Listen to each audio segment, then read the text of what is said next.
누가는 예수 그리스도의 탄생을 기록하기에 앞서 먼저 세례 요한에 대해서 기록을 해놓고 있습니다. 우리가 지난주에 봤던 3절에 보면 그 모든 일을 근원부터 자세히 미루어 살폈다. 누가가 이렇게 기록을 해놓고 있었죠. 여기서 근원이다. 이 모든 일의 근원을 누가가 하나하나 성경을 따라서 추적해 봤다는 거예요. 추적해 보니까 세례 요한이란 사람이 있었더라 라는 것을 알았겠죠. 그리고 이 세례 요한의 사역에 대해서도 알아봤을 거예요. 왜냐하면 우리가 알다시피 세례 요한은 예수 그리스도의 강림과 그리고 예수 그리스도께서 사역을 하던 그 모든 길을 미리 예비하고 닦아놓았던 그런 사람이 바로 세례 요한이었던 거예요. 그러니까 예수님의 사역을 추적하고 살펴보니까 그 앞에는 세례 요한이 있었다는 사실을 알게 된 거예요. 그리고 또 추적해 봤겠죠. 아마 누가는 의사였으니까 아주 지적이고 이성적이니까 여러 또 자료들을 살펴봤을 겁니다. 그러고 보니까 이 세례 요한이 그 아버지 사가랴가 제사장이었고 그리고 아비야 반열의 반차를 따라서 그 순서를 따라서 성소에서 직무를 감당했던 제사장이었구나 라고 하는 것을 알게 된 겁니다. 그래서 5절에 보면 유대왕 헤롯 때에 아비야 반열의 제사장 한 사람이 있었다 그랬습니다.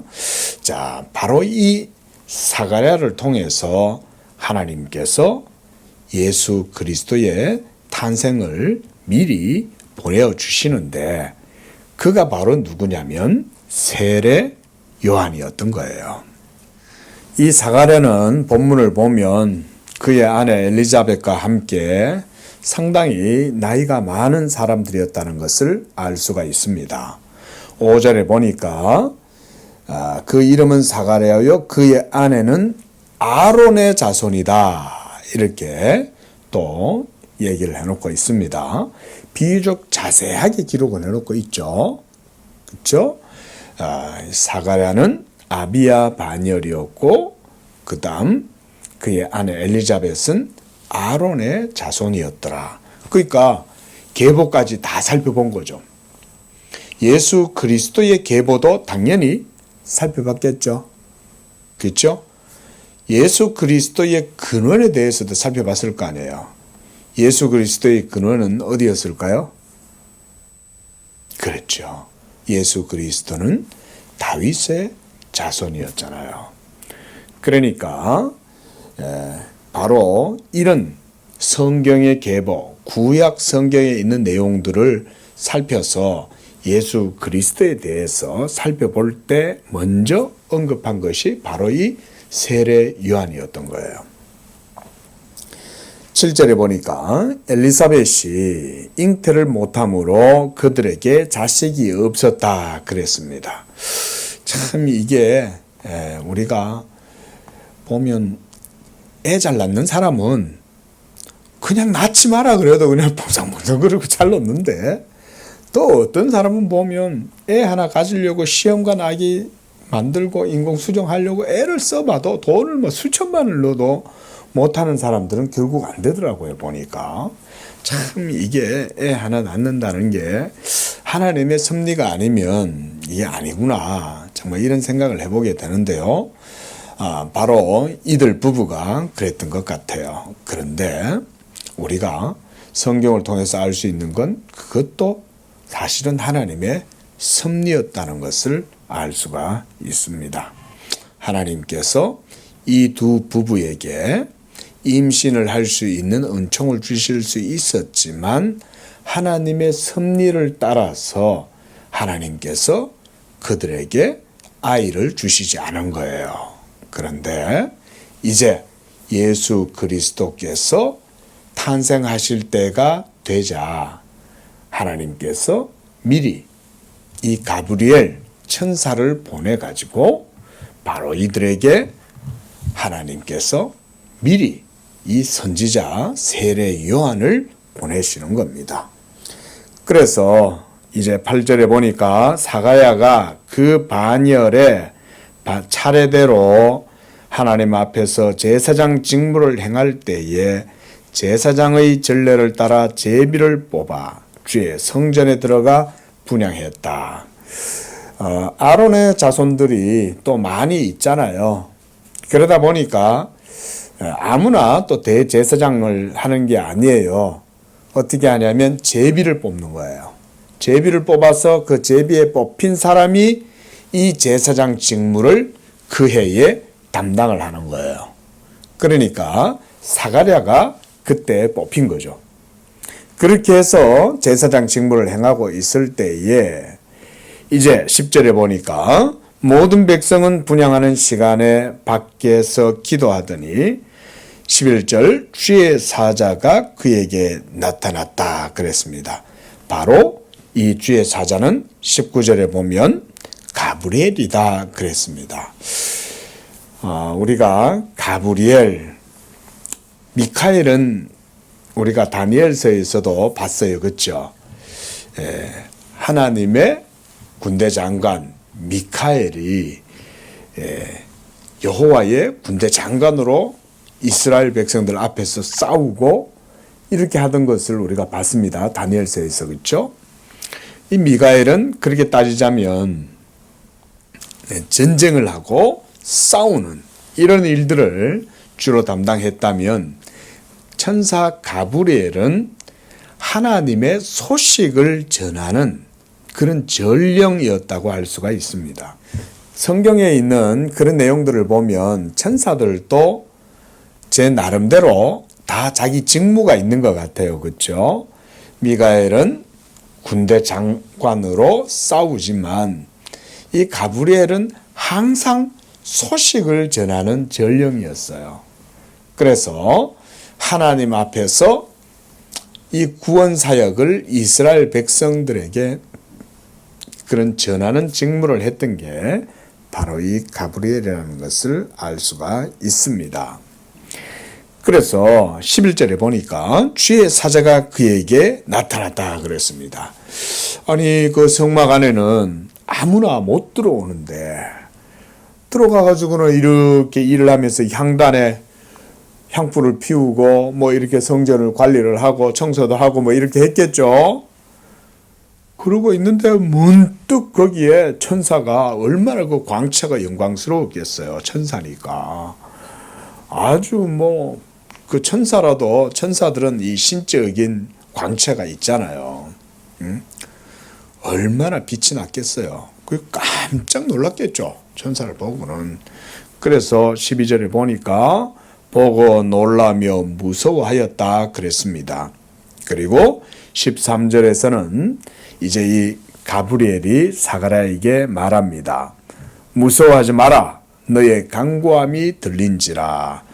네 아내 엘리사벳이 너에게 아들을 낳아 주리니 그 이름을 요한이라고 해라 그랬습니다.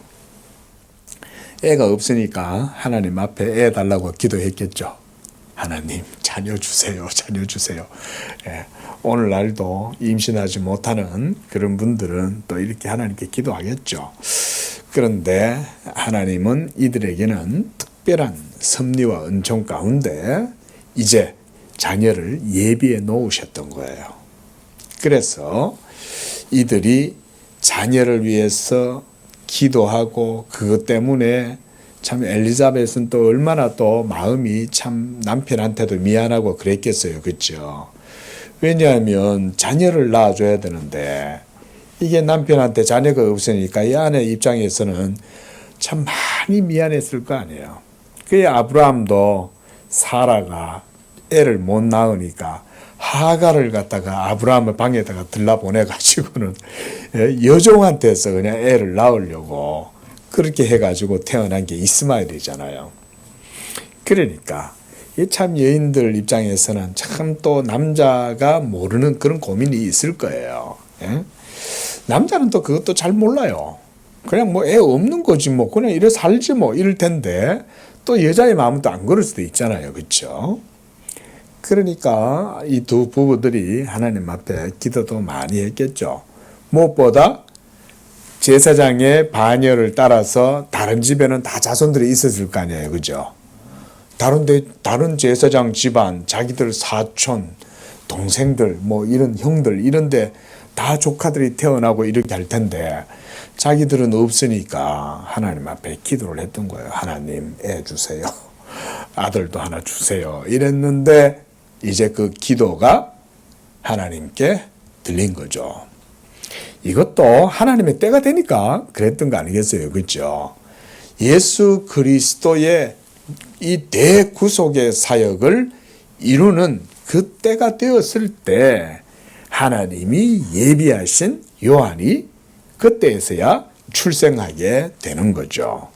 그래서 이제 15절부터는 이 가브리엘이요, 바로 이 세례 요한의 사역에 대해서 소개를 합니다. 그에게서 태어날 아들 요한은 앞으로 무엇을 하냐? 15절에 그가 주 앞에 큰 자가 되고 포도주나 독한 술을 마시지 아니하고 모태로부터 성령의 충만함을 받아서 이스라엘 자손을 주 곧 그들의 하나님께로 많이 돌아오게 할 것이다. 여기서 그들의 하나님께로 많이 돌아오게 한다 라고 할 때 그들의 하나님은 누구를 가리키는 걸까요? 언약의 주, 이스라엘의 하나님, 예수 그리스도를 얘기하는 겁니다. 예, 이게 이제 정확하게 우리가 성경적으로 이렇게 이해를 하시면 돼요.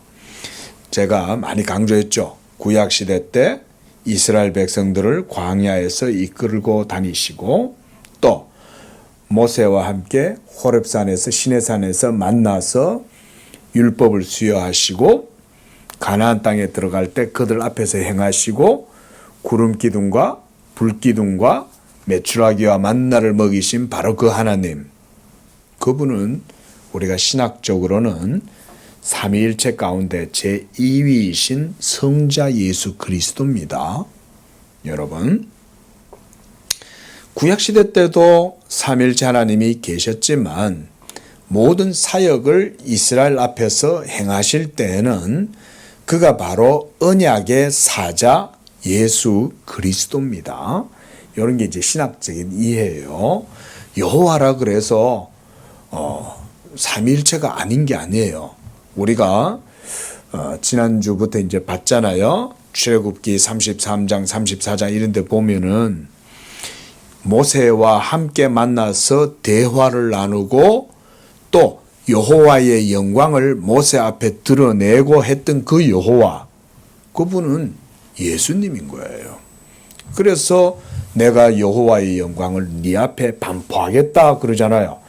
여호와가 여호와의 영광을 반포할 수 있는 건 우리가 대선지자, 가장 큰 선지자이신 예수님만이 그 일을 할 수 있어요. 물론 이건 지금도 마찬가지고요. 지금도 우리의 중보자이신 예수 그리스도를 통해서 우리는 삼위일체 하나님을 알잖아요. 그래서 삼위일체를 부인하는 사람들은 예수님을 모르는 거예요. 예를 들어서 여호와의 증인이 그래서 삼위일체를 부정하는 거예요. 그들은 예수님을 실체 여호와로 생각 안 합니다. 여호와의 증인들은 예수님을 믿는다고 말은 하는데 예수님이 여호와라고 고백 안 해요. 그래서 바로 그들은 여호와는 삼일체가 아니다 이렇게 생각해요. 여호와는 한 분이다 이런 말은 하고 여호와만이 하나님이다 이런 말을 하긴 하는데 그런 위격의 실체성을 인정하지 않아요. 그 말인즉 예수님을 안 믿으니까 삼위일체를 고백을 못하는 거예요. 이게 놀라운 기독교의 진리이고 이 교리의 오묘함이 거기 있어요. 예수님을 믿으면 삼위일체를 고백할 수 있고요.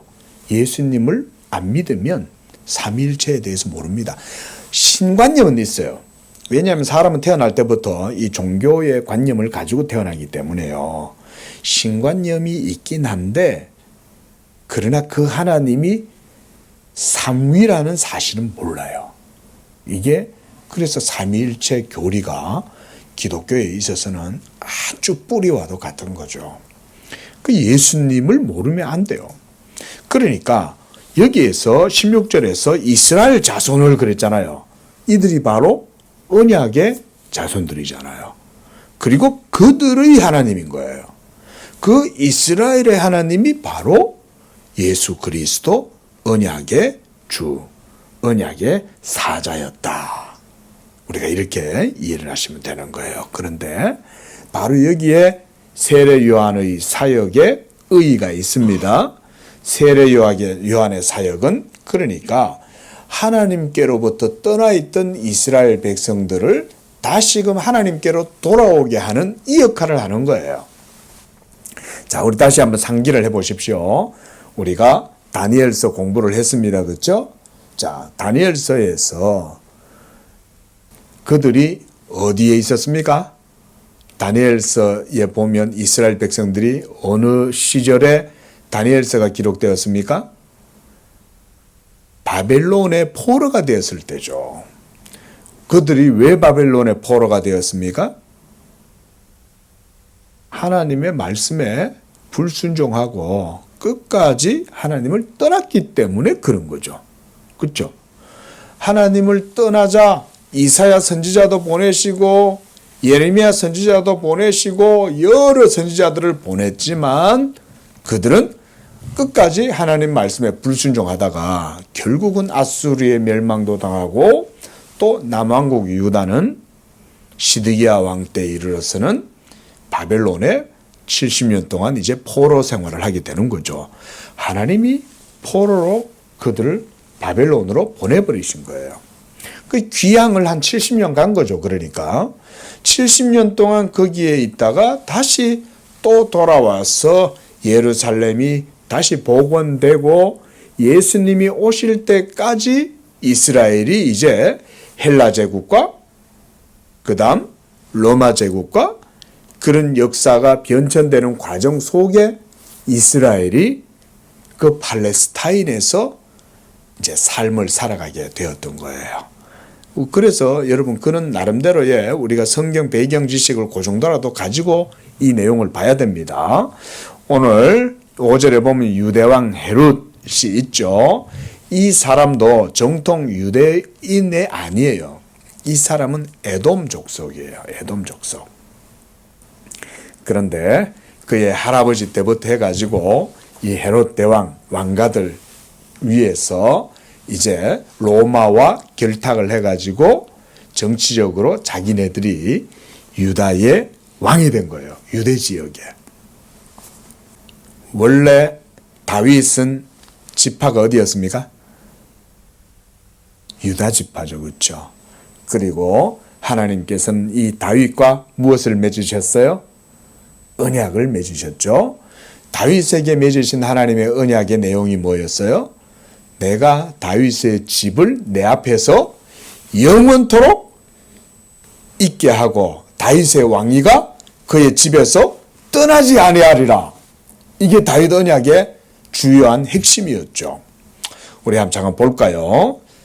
사무엘 하로 한번 가보시기 바랍니다. 우리 조금 살펴보고요. 7장 바로 앞에 보면 6장 21절에 보면 다윗이 사울의 딸 미갈에게 이렇게 책망을 해요. 그가 네 아버지와 그의 온 집을 버리시고 나를 택하사 나를 여호와의 백성 이스라엘의 주권자로 삼으셨다. 다윗은 하나님이 이 이새의 집안에 그 유다 족속 이새의 집의 아들 다윗을 택했다는 사실을 알게 된 거예요.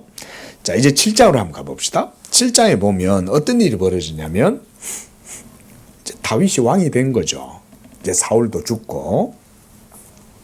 그래서 이제 백향목 그 궁에 다 거하면서 이제 이렇게 여유롭게 살고 있는데 오늘날 보니까 그 2절에 나는 백향목 궁에 살거늘 하나님의 궤는 휘장 가운데 있도다. 이러면서 그의 마음이 하나님 앞에서 송구스러워진 거예요. 한마디로 죄송한 거죠. 자기는 번듯하고 휘황찬란한 고급 목재로 지은 백향목. 오늘날도 나무로 지은 것은 고급이죠. 그죠? 원목이 얼마나 비쌉니까? 오늘날도. 그 옛날에 참 저 레바논의 백향목을 딱 다듬어 가지고는 그런 걸로 궁을 지었는데 또 피톤치드는 또 얼마나 나왔겠어요. 냄새가 또 아주 또 좋을 거 아니에요. 근데 그 왕궁에서 이렇게 보니 하나님의 성막은 아직도 초라하게 그러고 있는 거 아니에요. 그게 얼마나 초라해 보이겠어요. 그리고 그 속에 하나님의 언약 궤가 거기 있었던 거죠. 그러니까 다윗이 선지자 나단을 불러서 내가 마음이 불편하다. 나는 이렇게 참 좋고 편안한 데 있는데 여호와의 궤가 저런 남루한 저런 성막 안에 있다니 내가 여호와를 위해서 좀 성전을 좀 짓고 싶다. 이제 이런 마음이 든 거예요. 얼마나 기특합니까? 그렇죠? 예? 참 그러면 참 하나님도 참 칭찬을 해줄 만도 하신데 정작 하나님은 이 나단 선지자한테 그렇게 얘기를 하시지 않으셨어요. 3절에 보니까요. 여호와께서 왕과 함께 계시니 마음에 있는 모든 것을 행하소서. 이 말은 왕이신데 마음에 원하시는 대로 하시면 되죠. 원하시는 대로 하세요. 이렇게 해서 나단 선지자는 왕이니까 그렇게 얘기를 해준 거예요. 그런데 그날 밤에 여호와께서 이 나단 선지자에게 임하셔서 말씀하시는 거예요. 5절에 가서 내 종 다윗에게 말하기를 여호와께서 이와 같이 말씀하시되 네가 나를 위하여 내가 살 집을 짓겠다고 그 말인 거예요. 예? 그러니까 6절에 보세요. 내가 이스라엘 자손을 애굽에서 인도하여 내던 날부터 오늘까지 집에 살지 아니하고 장막과 성막 안에 다녔나니 그랬어요. 자, 여러분, 제가 이 부분을 읽다가 제가 참 은혜를 많이 받았습니다. 하나님이 자기 영광을 위하여 이 예수 그리스도께서 하나님의 집 맡은 자로 얼마나 쉬지 않고 수고하셨는가. 이거를 제가 좀 느끼게 되었습니다. 보세요. 집에 있지 아니하고 장막과 성막 안에 다녔나니 그랬어요.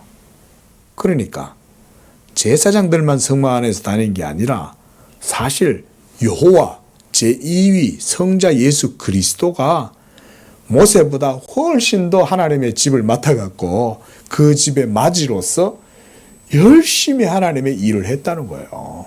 예수님이. 참 놀라운 표현 아닙니까? 그런데 이 다윗이 지가 왕이 되고 나니까 자기가 이제 하나님을 위해서 집을 짓겠다고 그러는 거 아니에요. 우리 건우가 저를 위해서 집을 짓겠다 그러면 야, 니 진짜 예쁘다. 그렇게 하긴 하겠지만 정작 그 집은 아버지가 짓는 거죠. 하나님이 지금 그렇게 하고 있는 거예요. 야, 내가 너를 위하여 집을 짓는 거지 네가 나를 위하여 집을 짓겠냐 그 말인 것입니다. 그래서 7절에 보세요. 이스라엘 자손과 더불어 다니는 모든 곳에서 내가 내 백성 이스라엘을 먹이라고 명령한 이스라엘 어느 지파들 가운데 하나에게 내가 말하기를 너희가 어찌하여 나를 위하여 백향목집을 건축하지 아니하였느냐고 내가 말한 적이 있냐 이 말인 거죠. 하나님은 뭐 그 백향목집에 거하시고 싶으시겠어요? 그렇죠. 하나님의 관심사는 하나님의 일에 있는 거지. 예? 하나님의 언약을 이루는 것이 하나님의 일이지 뭐 그 무슨 휘황찬란한 건축해갖고 그거 하나님 관심 없다 이 말인 거죠. 자, 그래서 8절에 보세요. 내 종 다윗에게 말하라. 만군의 여호와께서 말씀하시기를 내가 너를 목장 곧 양을 따르는 데서 데려다가 내 백성 이스라엘의 주권자로 삼고 네가 가는 모든 곳에서 내가 너와 함께 있어서 네 모든 원수를 너희 앞에서 멸하였은즉 땅에서 위대한 자들의 이름같이 네 이름을 위대하게 내가 만들어 주겠다 그러는 거예요. 야, 여러분, 하나님께서 이렇게 다윗을 보고 계시다가 다윗이 어슬렁어슬렁 다니다가 궁위에서 이렇게 쳐다보고 있는 걸 보시겠죠. 아마 그러셨을 것 같아요. 그렇죠? 그 다윗의 마음도 하나님은 다 아실 거 아니에요. 근데 보니까 그 누추한 천막이 얼마나 그 텐트가 얼마나 누추했겠어요. 그렇죠? 아무리 뭐 수달 가죽으로 만들고 뭐 이렇게 해놔도 오래 쓰다 보면 빛이 바래일 거고 색도 바래면 정말 그 참 남루해 보였을 건데 그거 이렇게 쳐다보고 있는 다윗을 주님이 뒤에서 이렇게 쳐다보고 계셨을 거 아니에요. 야, 다윗 너 뭘 보고 있어? 이러면서 이렇게 볼 때 다윗은 그런 마음이 있었겠죠. 근데 하나님이 그때 무슨 생각했겠어요? 야, 이놈아, 내가 너를 위하여 집을 짓는 거지 네가 나를 위해서 집을 짓겠다고? 너 똑바로 알아야지 그래도. 이러면서 하나님이 그 말씀 해주시는 거예요. 이게 하나님이 우리를 위하여 하시는 줄로 믿습니다. 행여나 우리가 주를 위하여 뭘 하면서도 내가 주를 위하여 뭘 한다 이런 생각 하시지 마세요. 이미 하나님이 여러분에게 모든 걸 위하여 다 주시는 거예요. 에? 우리가 하나님께 받지 아니하고 살아가는 게 뭐가 있어요? 건강 주시지, 삶을 주시지, 모든 삶의 기업터를 주시지. 그러고 살아가도록 해주시는 거지. 에? 그러니까 이 다윗을 하나님이 보고 계시다고 그래도 다윗 그건 아니지 이러시는 거예요. 지금 야, 내가 너를 사랑하지만 너 그래도 서로 우리 확실히 할 건 하자. 야, 네가 나를 위해 집을 짓냐? 내가 너를 위해 짓는 거야. 그리고 앞으로 너의 그 계보, 너의 씨에서 태어나게 될 그를 통하여 내가 너의 이름을 영원토록 왕위에서 무너지지 않도록 다윗의 왕위를 세울 거야. 이거를 하나님이 다윗에게 약속하신 거죠. 자, 좀 더 보겠습니다. 13절 보세요. 그는 내 이름을 위하여 집을 건축할 것이요 나는 그의 나라 왕위를 영원히 견고하게 하리라. 여기서는 먼저는 솔로몬을 얘기하기도 하지만 다윗의 언약의 주 예수 그리스도의 나라를 하나님이 말씀하시는 거예요. 그래서 16절 보세요. 네 집과 네 나라가 내 앞에서 영원히 보존되고 네 왕위가 영원히 견고하리라 그랬습니다. 바로 유다 지파에서 태어나게 될 그 언약의 사자 예수 그리스도를 이와 같이 말씀했던 거예요. 자, 보니까 바로 이 유다 지파의 왕이 되어야 될 그 다윗의 후손들에게서 왕위가 완전히 사라져 버렸어요. 자, 하나님은 분명히 네 계보에서 나리라 그랬는데 우리가 알다시피 바벨론의 포로가 되오고 다시 돌아오고 그러면서 그 신구약 400년 기간 동안 이스라엘의 그 유다 지파에게서 전승되어 오고 이어져 오던 계보는 왕위는 사라져버린 거예요. 그 완전히 유다 지파들은 그 역사의 과정 속에서 사라집니다. 그리고는 그 유대의 왕은 이제 누가 됐어요? 이방인 에돔 족속인 이 헤롯이 왕이 되었던 거예요. 이게 참 이런 거는 우리가 사실은 좀 깊이 있게 한번 생각은 해보고는 넘어가야 돼요. 우리가 뭐 이 시간에 다 그런 얘기들을 세세하게는 할 수 없지만 하나님의 섭리가 저는 여기서 주목해야 될 건 그건 거예요. 분명히 다윗의 계보에서 왕이 나야 되는데 그래서 동방박사들이 와가지고 다윗의 자손에 대해서 묻잖아요. 그렇죠? 동방 박사들이 와가지고 헤롯, 지금 이 헤롯인 거예요.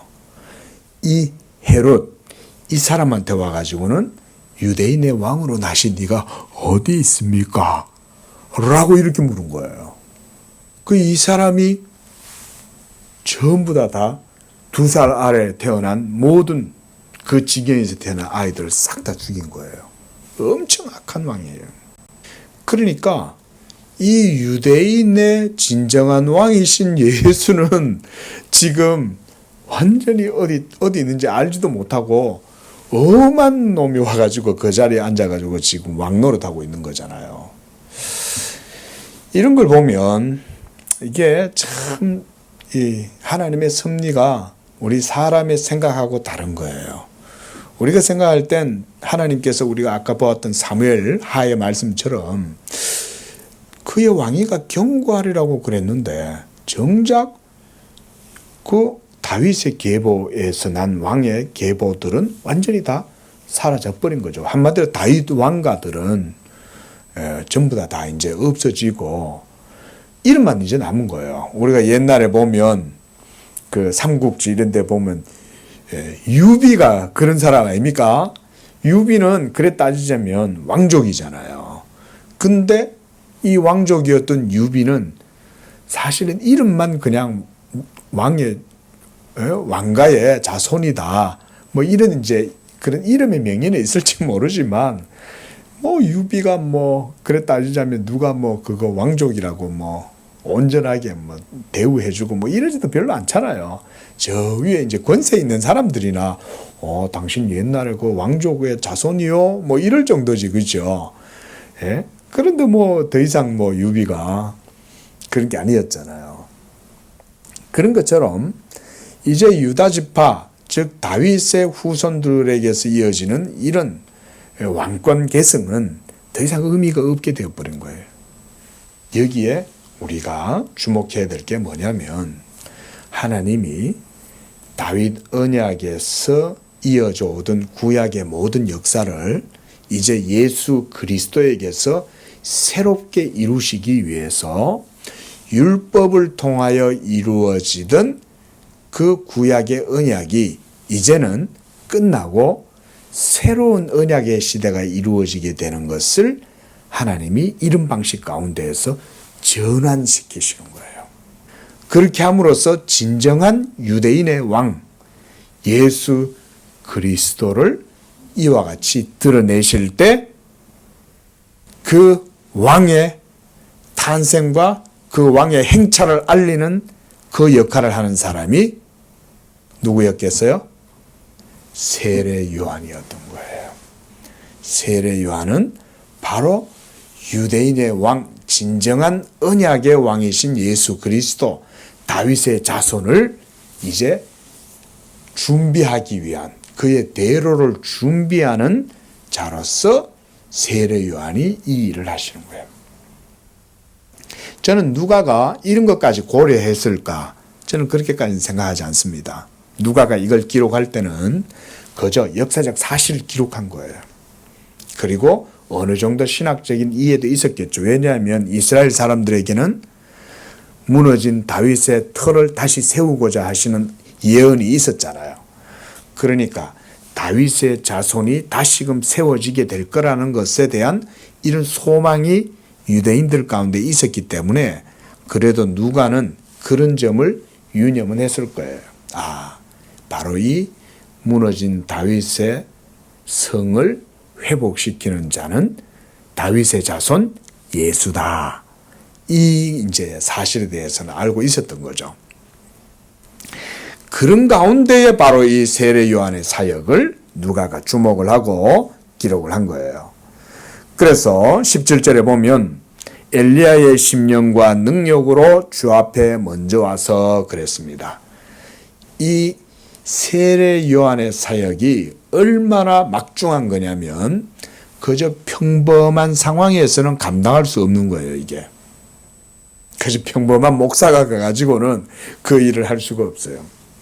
오로지 하나님이 강력하게 성령으로 충만하게 하고 그렇게 해서 인류를 구원할 하나님의 택하신 백성들을 온 세상을 구원할 그 메시아의 우주의 메시아를 가는 길을 예비하는 사람이잖아요. 그러니까 아주 특별한 사람이어야 돼요. 그래서 하나님이 이 사가랴와 엘리사벳에게서 이 아들이 태어나게 하고 그를 한마디로 나시린, 우리가 나시린이라 그러죠. 하나님 앞에서 딱 택함 받은 이 나시린으로 세우고 그를 통하여 주의 길을 예비하도록 섭리하신 거예요. 왜냐하면 세례 요한 바로 뒤에 오시는 분은 온 우주의 왕이시기 때문에. 그래서 이 세례 요한에게는 뭐가 필요했냐? 특별한 은혜와 능력이 필요했던 거예요. 그게 바로 17절에 엘리야의 심령과 능력이 필요했던 겁니다. 그러지 않고서는 예수 그리스도 인류의 메시아에 대한 이 길을 그가 준비할 수가 없는 거죠. 그러니까 이 세례 요한은 어려서부터 광야에서 자라면서 성령의 지시하심을 받아서 바로 네 이후에 메시아가 오게 될 거다라는 것을 아는 거죠. 우리가 뭐 다음 주에 이제 보겠지만 세례 요한이 이와 같은 내용들을 어릴 때부터 이미 엘리자베스의 태중에 있을 때부터 마리아의 목소리를 듣고는 막 기뻐 뛰놀잖아요. 세례 요한에게 하나님의 포커스가 엄청 맞춰져 있는 거죠. 세례 요한에게. 왜 그렇게 세례 요한에게 하나님의 빛이 아주 그게 포커스가 맞춰져 있었겠습니까? 빛의 근원이신 예수 그리스도를 보여주려고 그랬던 거죠. 저는 그래서 이 17절에 있는 이 말씀을 그렇게 봐요. 우리가 이렇게 돋보기를 가지고 빛을 모으잖아요. 그럼 빛이 응집이 돼가지고 거기에 딱 임할 때 그게 타지 아니하고 그 빛이 그 돌 가운데 확 모이면 그 돌이 뜨거워지지 않겠어요? 그러니까 하나님께 특별히 붙들림 받아서 성령이 충만한 가운데 광야에서 온 세상에 구원할 구원자 예수 그리스도의 그 오심을 예비하고 준비하면서 그의 대로를 준비했던 자다.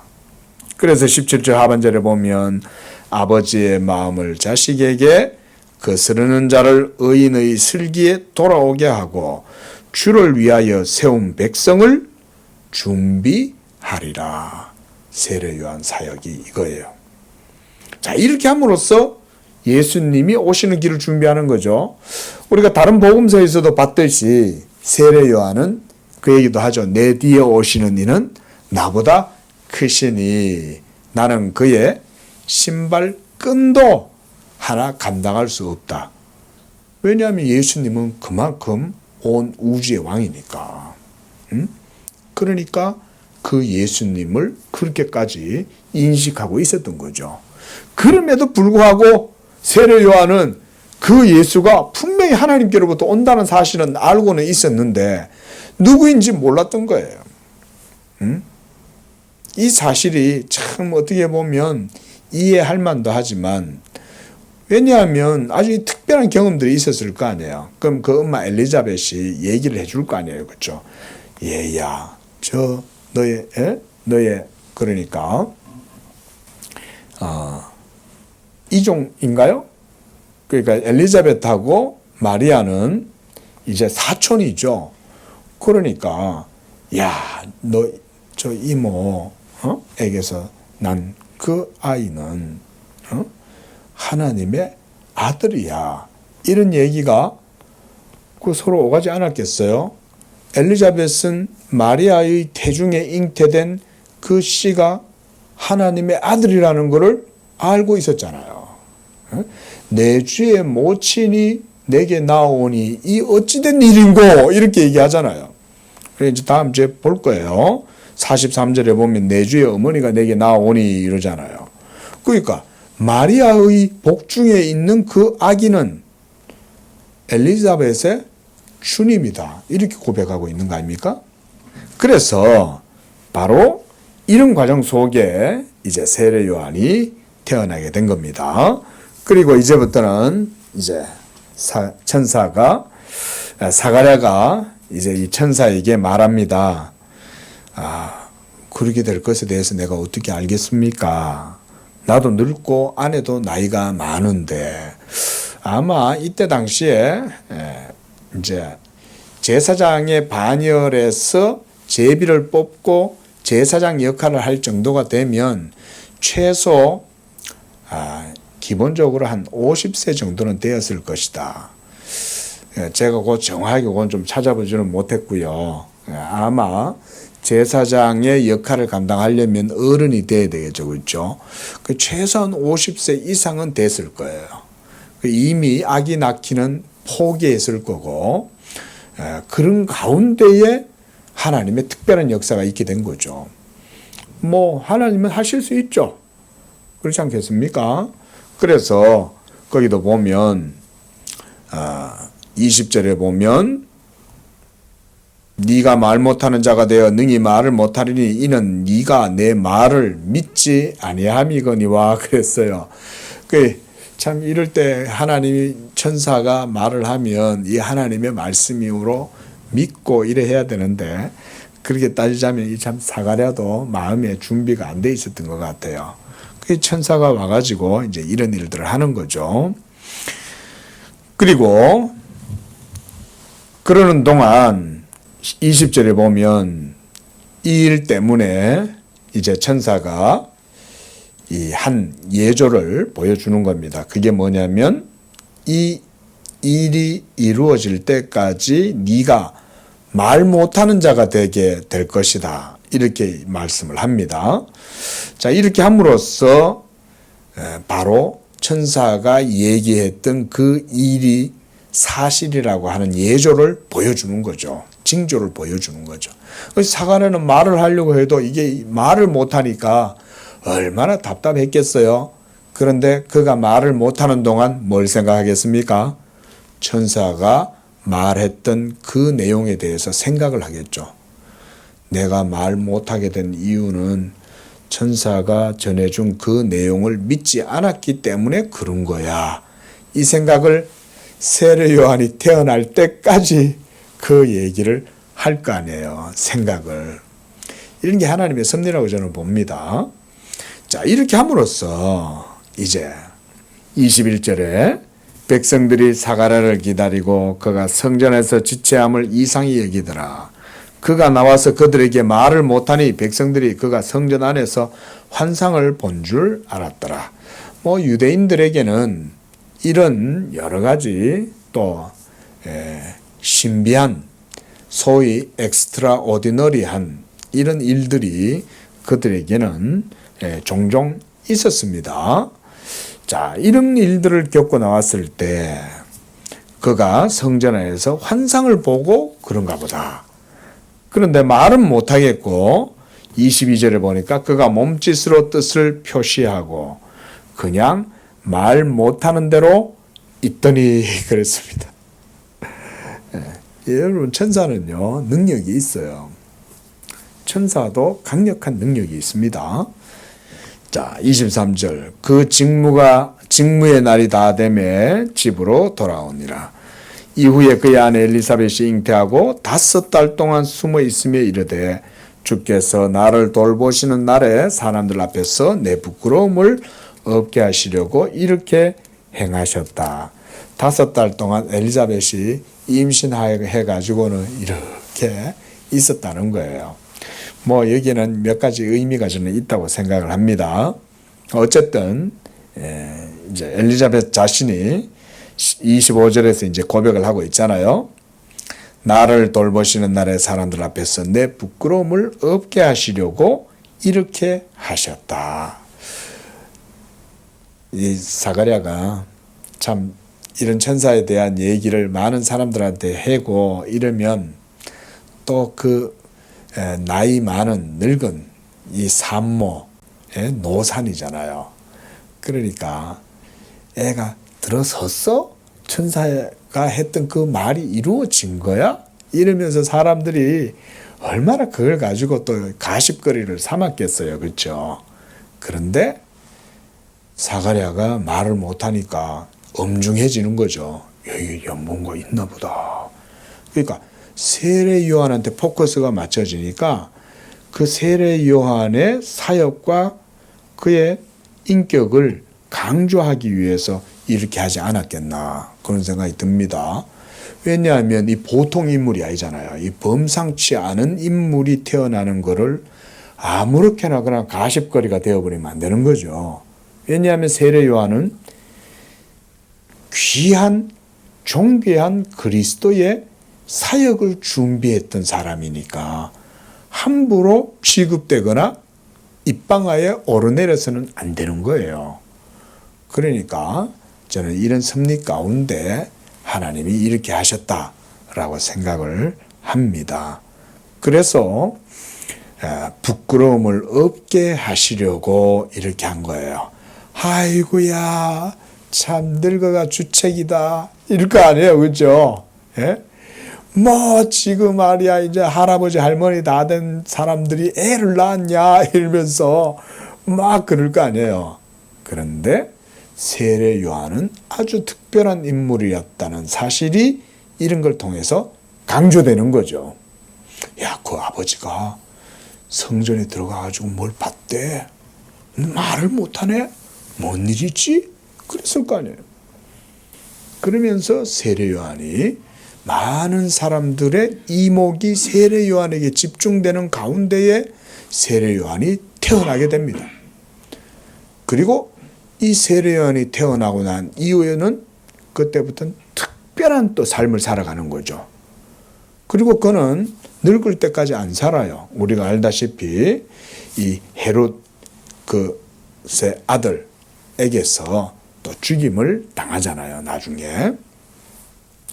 자, 오늘 여기까지 보겠습니다. 기도하겠습니다. 자비로우신 하나님 아버지, 하나님의 아들 예수 그리스도께서 이 땅에 오시기까지 하나님께서는 참으로 구약의 모든 역사를 통하여 준비하셨고 이제 때가 참에 그 아들을 보내실 때에도 그냥 보내신 것이 아니라 그 아들 앞에 먼저 엘리야의 심령을 가지고 그가 능력으로 하나님의 아들의 길을 준비하고자 세례 요한을 하나님이 이와 같이 불러 세우셨습니다. 온 인류의 구속자이신 예수 그리스도를 이 땅에 보내시기 위하여 하나님께서 이와 같이 세례 요한을 통하여 일하심을 보고 우리가 하나님의 구원의 그 모든 역사는 한치의 오차도 없이 이루어진다는 것을 다시 고백하고 무엇보다 하나님께서 자기의 이름과 자기의 영광을 위하여 주의 열심으로 이 모든 일을 이루신다는 것을 우리가 본문을 통하여 다시 보게 됩니다. 우리에게도 베풀어 주시는 이 구원의 은혜가 그와 같이 하나님의 은혜 안에서 하나님의 열심으로 이루어지게 하시는 줄로 믿습니다. 예수님의 이름으로 기도합니다. 아멘.